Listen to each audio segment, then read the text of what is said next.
બહુ સુખદ સમયમાં મળવાનો થયો આપણે. મનનની મોટા મોટી શિબિર જેમાં 460 સાધકો ગામડે ગામડેથી આખા ગુજરાતમાંથી આવેલા. એમાં એક ફેમિલીને તો ધન્યવાદ આપું કે આખું ફેમિલી બાળકો પતિ પત્ની સાથે અમેરિકાથી ખાસ શિબિર ભરવા માટે આવેલા.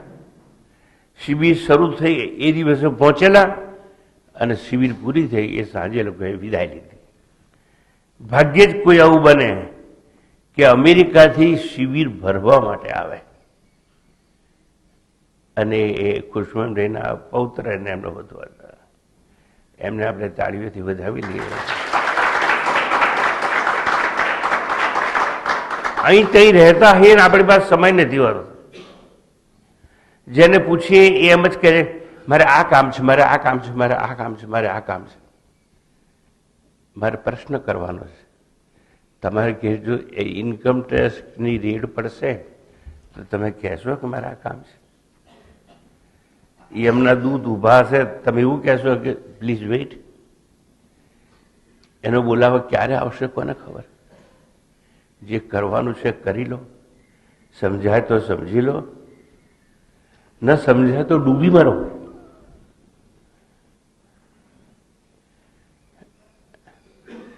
પણ આપણા જીવનનો એક અનુભવ છે કે spirituality is the last priority of life.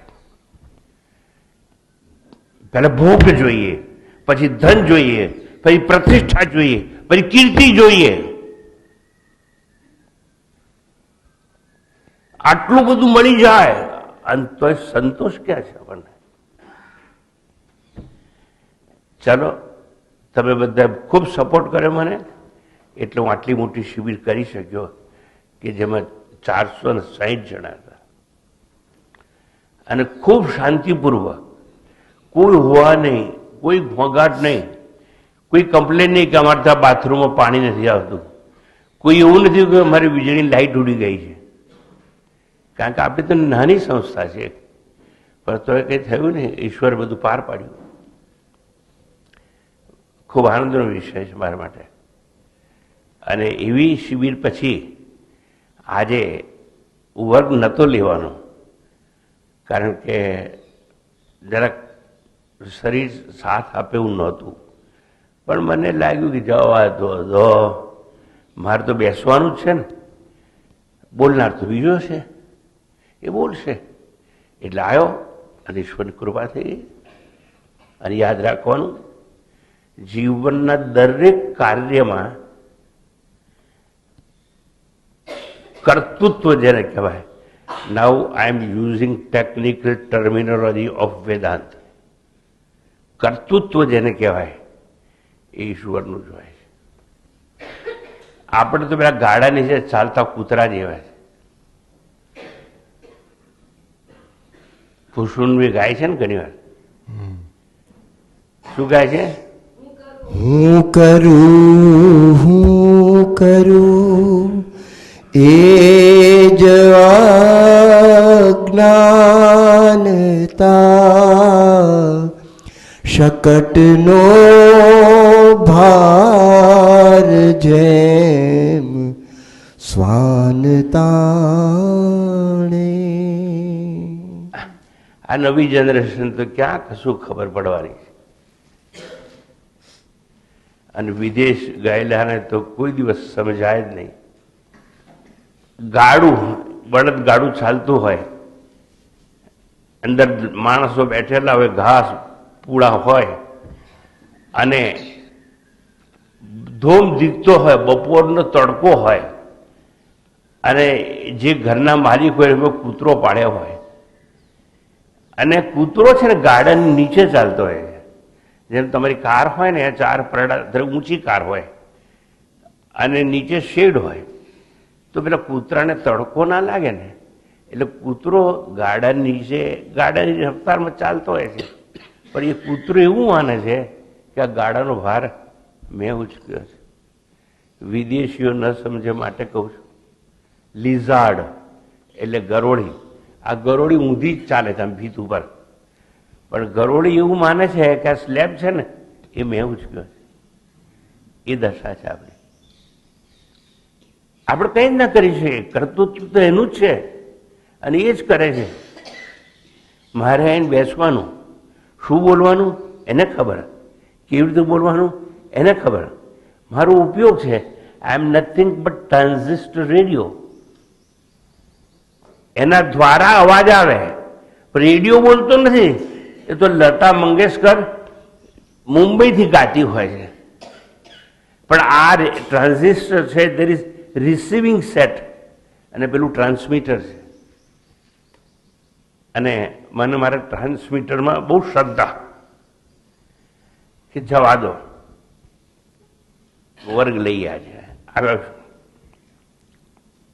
ગયા વખતે જે શ્લોક અધૂરો હતો એની વાત આપણે આજે આગળ ચલાવવાના છે. ગયા વખતે વાત કરતા હતા આપણે, જગતમાં એટલી બધી ભ્રાંતિઓ છે. હા ચાલે, હવે ચાલશે. એટલી બધી ભ્રાંતિઓ છે કે ભ્રાંતિઓને દૂર કરવા માટે શાસ્ત્રોએ બહુ પ્રયત્નો કર્યા, પણ આપણા બહેરા કાન છે ને એને સમજી ન શક્યા. હું તમને એક વાત કરવા માંગુ છું. આજે આપણો મંત્ર જે છે સંદર્ભ છે એટલા માટે. તમે લોકો કેટલા લોકો એવું સાંભળ્યું છે કે યોગા ક્લાસ, હાથ ઊંચો કરો? જો મોટા ભાગના બધા લોકો આંગળી ઊંચી કરે. That is all wrong. There is no word like yoga in Sanskrit. It is yoga કર્મશુ કૌશલમ.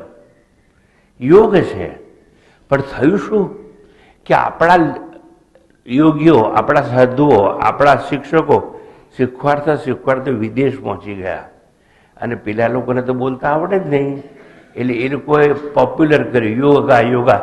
એટલે આપણા છોકરાઓ પણ કહે છે I am going to yoga class. શું કરીએ હવે આને?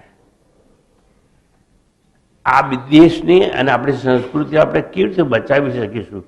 કારણ કે આપણે તો અનુકરણ જ કરવું છે ને. એ લોકો પહેરે એવી વેશભૂષા આપણે જોઈએ છે, એ લોકો જે કરે એવું આપણે કરવું છે. આપણું પોતાનું શું છે એનું ભાન નથી. હું એક દાખલો આપું તમને.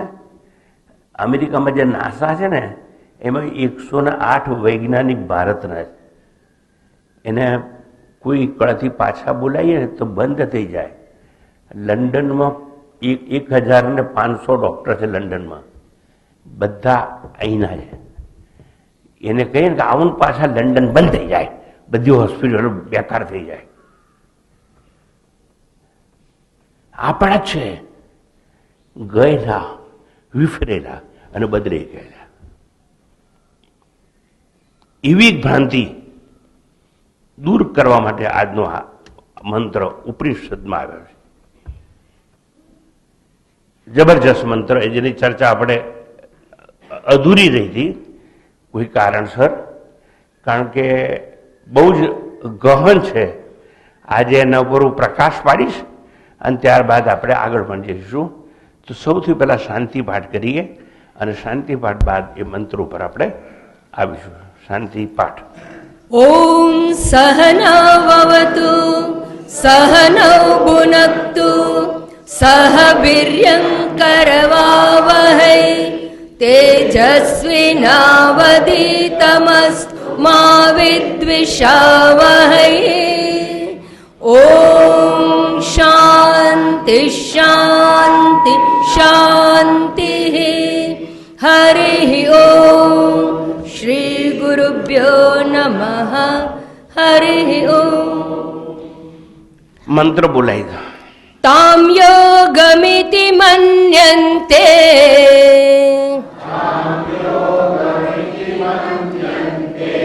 સ્થિરામિન્દ્રિય ધારણા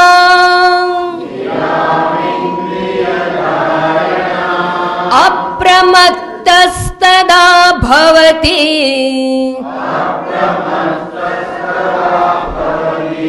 યોગો હિ પ્રભવાપ્યયો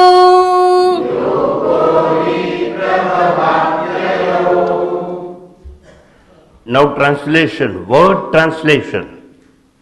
તામ યોગમ ઇતિ, તેને યોગ કહેવામાં આવે છે.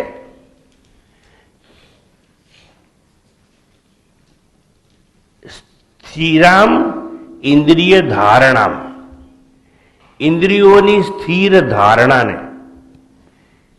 We have 5 senses of perception, એટલે 5 જ્ઞાનેન્દ્રિયો આપણી પાસે છે. આંખ જોવાનું કામ કરે, કાન સાંભળવાનું કામ કરે, નાક સૂંઘવાનું કામ કરે, ત્વચા સ્પર્શનું કામ કરે, જીહ્વા સ્વાદ લેવાનું કામ કરે.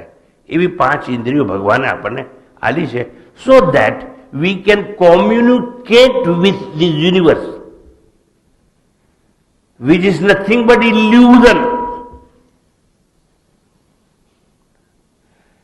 આ ભ્રાંત મિથ્યા આરોપ જગત સાચું નથી, એની સાથે કોમ્યુનિકેટ કરવા માટે ઈશ્વરે આપણને 5 ઇન્દ્રિયો આપી છે. ટ્રાન્સલેશન અગેન, તેને યોગ માનવામાં આવે છે જ્યાં ઇન્દ્રિયોની સ્થિર ધારણા હોય છે. ઇન્દ્રિયોને કોઈ કામ આપવામાં આવ્યું છે, એ એનું જ કામ કરે. આંખ છે ને એ સ્વાદ લેવાનું કામ ના કરે, એ જીભને આપ્યું. તો જીભ સાંભળવાનું જીભ કામ ના કરે. બધાને સ્પેસિફિક વર્ક આપવામાં આવ્યું છે કે ભાઈ આ તમારું કામ, આમાં તમારે આગા પાછળ થવાનું નહીં. આગળ અપ્રમત્ત તદા ભવતી, ત્યારે સાધક, જ્યારે ઇન્દ્રિયો ની ધારણા સ્થિર થઈ જાય ત્યારે સાધક પ્રમાદ રહિત થાય છે. ઇન્દ્રિયો જ્યારે સ્થિર થઈ જાય, પોતાનું કાર્ય કરવાનું બંધ કરી દે અથવા આરામ કરે, ત્યારે વિષય દર્શન થતું નથી. એટલે આપણે પ્રમાદના જેવી અવસ્થામાં આવી જઈએ છીએ. પ્રમાદ એટલે આળસ. આ ઇન્દ્રિયો સ્થિર થાય એટલે તમને પ્રશ્ન થશે, સ્થિર ક્યારે થાય? એટલે મારે તમને એક્ઝામ્પલ આપવો પડે આ ભાષાંતર બાદ, કે સાધક પ્રમાદ રહિત થઈ જાય છે, વિષય દર્શન જ્યારે ન કરે ત્યારે. કારણ કે યોગ ઉદય અને અસ્ત વાળો નથી. મોસ્ટ ઇમ્પોર્ટન્ટ લાઈન, યોગમાં ઉદય પણ નથી અને અસ્ત પણ નથી. દેટ મીન્સ યોગિક ક્રિયા, it has no beginning and no end. એને યોગ કહેવામાં આવે છે. આ મહર્ષિ પતંજલિનું મહાન યોગ શાસ્ત્ર છે, પણ એનું અર્થઘટન ઊંધું જતું થયેલું છે. આજે આપણે યોગાસન, આસનોને બધું જુએ ને, અને તમે ટીવી ખોલશો ને, જે ચેનલ ખોલશો ને, એમાં 5-10 છોકરીઓ કરાવતી જશે આવું. અને ખબર નહીં છોકરીઓ જ યોગ કરાવે અને બધા શીખતા હોય છે.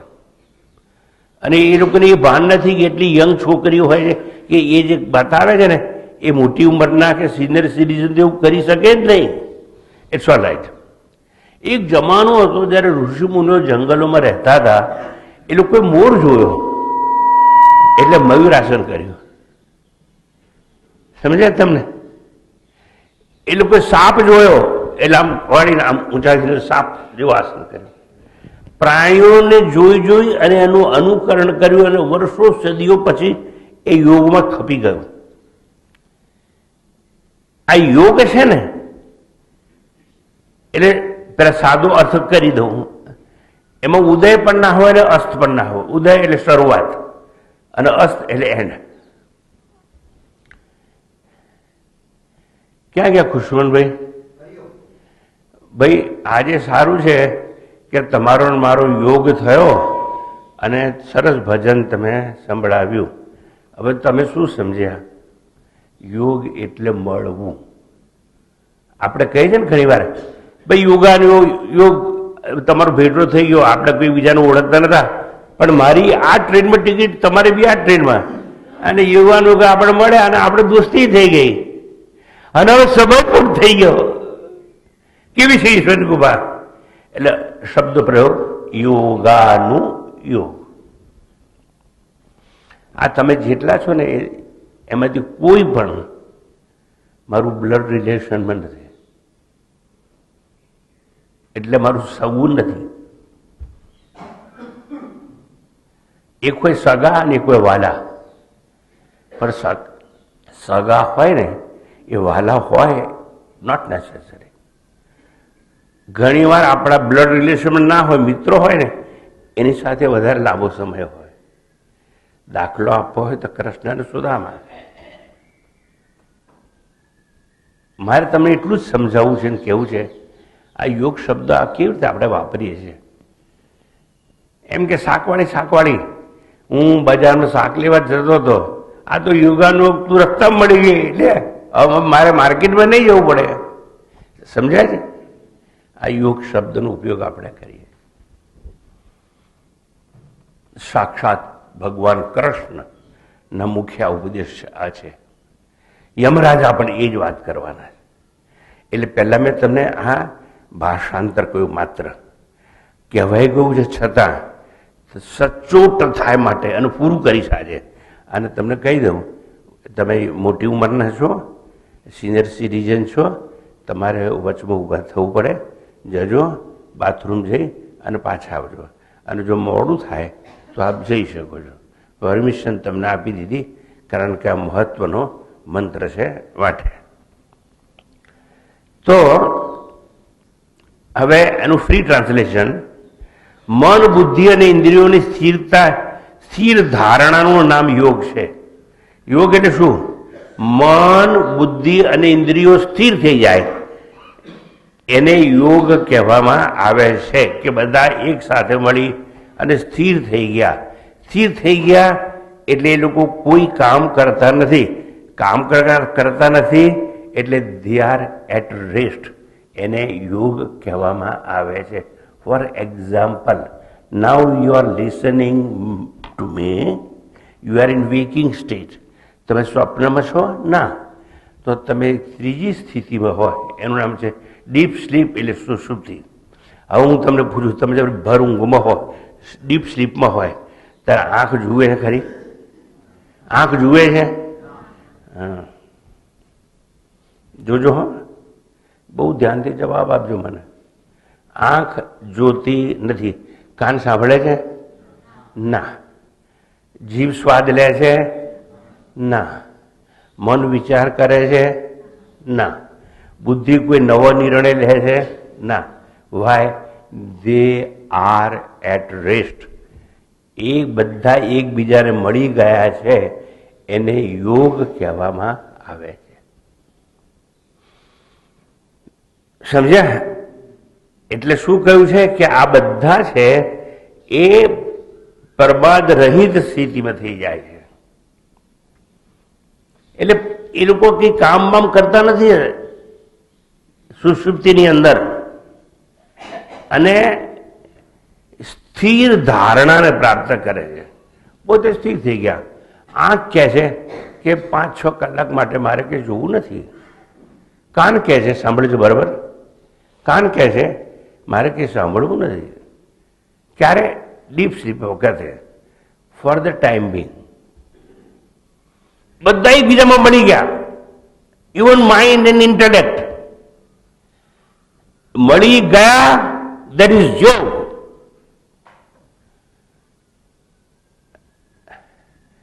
મળવું એને યોગ, એનો અર્થ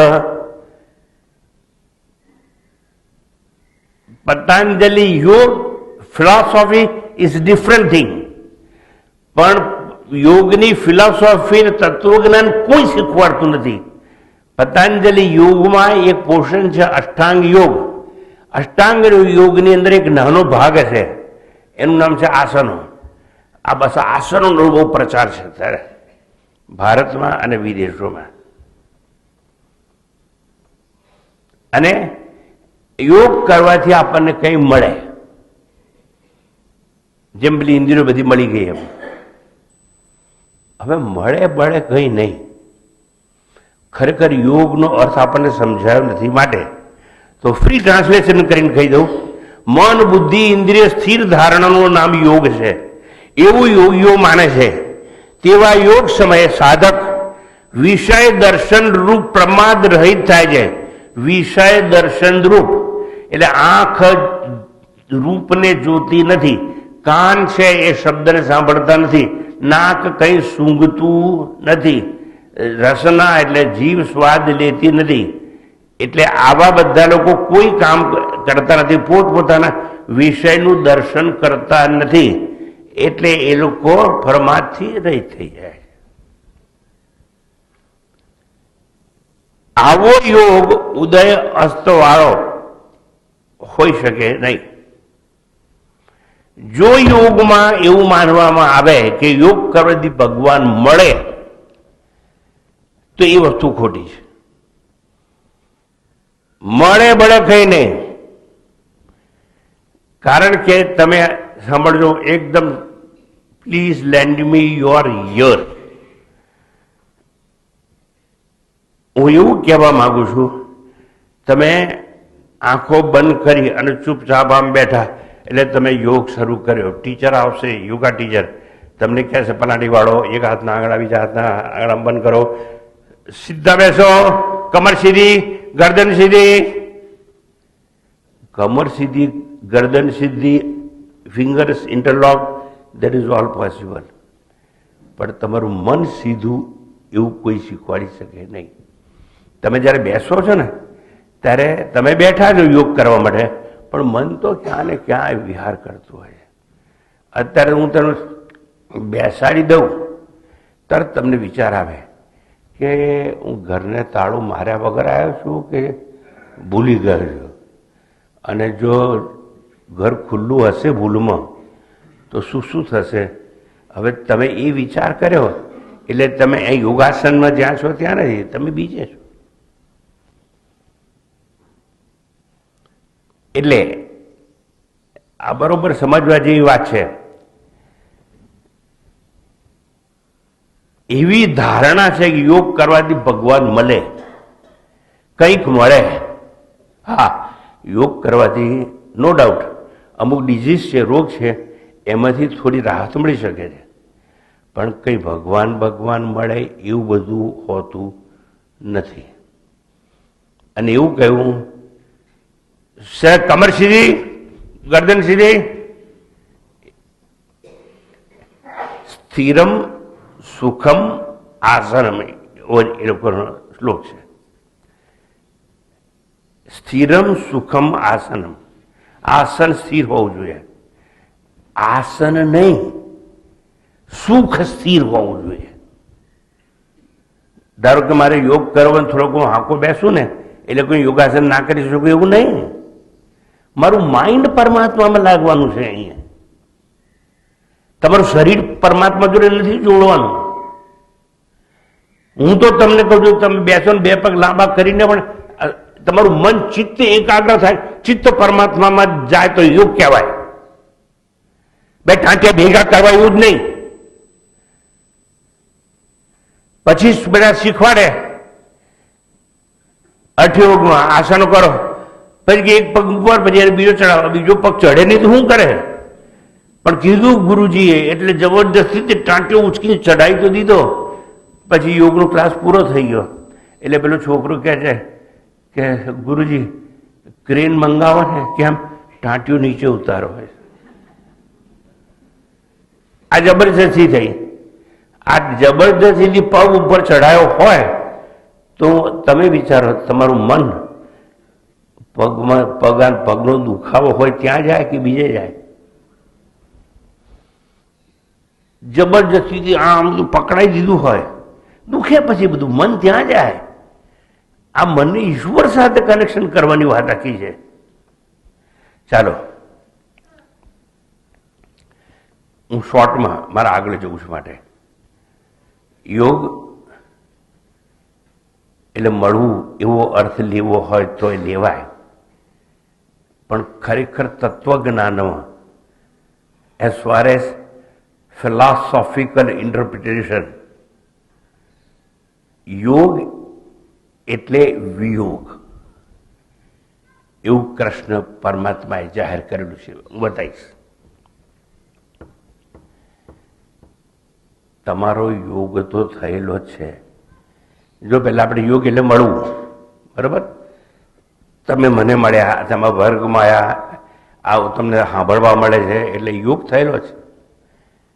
આપણે ભૂખ્યા હોઈએ અને બહુ ભૂખ લાગી હોય અને રસ્તામાં આંબાનું ઝાડ આવે ને પાકી કેરી હોય, યોગાનું યોગ મારો ભોગ થઈ ગયો છે અને આંબો આવી ગયો, વચ્ચે મને ખાવાનું મળશે. હવે ટૂંકાણમાં હું તમને સમજાવવા એ માગું છું કે ધારો કે યોગ એટલે મળવું એવું હોય તો પણ તમારો યોગ તો થયેલો છે. શેની જોડે તમને ખબર છે? દુઃખ સાથે. First step of life is delivery. માને બી પેન થાય છે ડિલિવરી કરતા કરતા. માય દુઃખી છે. એક જમાનામાં જ્યારે આ બધા સાધનો નહોતા ને ત્યારે ઇજિપ્શિયન અને ઈરાન કે બધી કન્ટ્રીમાં જ્યારે ડિલિવરી થાય ત્યારે બેનને સુવાડે અને બે દૂરડા બાંધ્યા હોય એમ, એને કે પકડ, અને પછી એને બધા ડૉક્ટરો કે જે નર્સ કે દાઈ હોય એ જમાનામાં એમ કે પુશ પુશ પુશ, એટલે જોર કર જોર કર જોર કર. બાળક ઘણી વાર ના નીકળે, ઊંધું હોય, માથું આગળ પાછળ થઈ ગયું હોય, ટાંટિયું ફસાઈ ગયો હોય. એટલે માં તો દુઃખી છે જ, અને દરેક માને તો ખબર છે કે કેટલું દુઃખ પડ્યું હશે. એટલે તમે જન્મ્યા ત્યારથી દુઃખ તો તમને મળ્યું છે જ, દુઃખનો યોગ તો થયેલો છે. અને તમને નહીં, તમે જેને જન્મ આપો છો ને એ જન્મ થતાની સાથે રડવા માંડે. જો કૃષ્ણ ભગવાનની વિચારધારા ગીતાની, યોગ તો તમારો છે જ. એટલે પહેલામાં પહેલો યોગ છે નથી થયો કે તમને અંધારી કોટડીમાં એક તો રાખવામાં આવ્યા જ્યાં નો વિન્ડો, અને ઓછો સમય નહીં, તમે 9 મહિના ત્યાં ગયા, નો લાઇટ, નો વિન્ડો, અને ચીકણું ચીકણું બધું રસ જેવું કંઈક હોય એમાં પડ્યા હતા. અને તમારી ઈચ્છા હોય કે ના હોય, આમ ફરો નામ પર માથું ઊંચે જાય ને બધું આવું થતું હતું. 9 મહિના સુધી આવું થયું અને બહાર નીકળે તો દુઃખ. એટલે દુઃખનો યોગ તો થયેલો છે તમારો.